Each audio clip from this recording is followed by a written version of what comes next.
টুপি খুললেন, রুমাল খুললেন, জুব্বা খুললেন, পাগড়ি খুললেন, সেলাই করা জামা সব খুলিয়া বিশ্বনবী কাফনের কাপড় পরলেন। 10,000 সাহাবীকে কাফনের কাপড় পরালেন। পরায়া তিনি মিছিল করতেছেন, মিছিলে লিড দিচ্ছেন আল্লাহর হাবিব। স্লোগান হলো লাব্বাইক আল্লাহুম্মা লাব্বাইক, লাব্বাইক লা শারীকা লাক লাব্বাইক, ইন্নাল হামদা ওয়ান নি'মাতা লাকা ওয়াল মুলক লা শারীকা লাক। এই স্লোগান দিতে দিতে মক্কার দিকে যাচ্ছে। মক্কার কাফেররা পালাই গেল এই কথা বলে।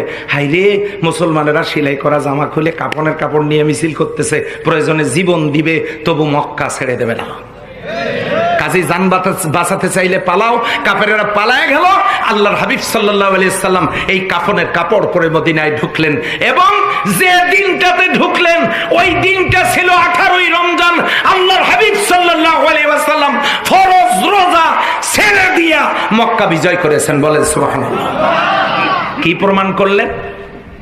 আল্লাহর হাবিব সাল্লাল্লাহু আলাইহি সাল্লাম প্রমাণ করলেন, কোন দেশের রাজধানী যদি দখল করতে হয় ইসলামের জন্য, ফরজ রোজা ছেড়ে দিয়ে লড়াই করার দলিল রেখে গেলাম।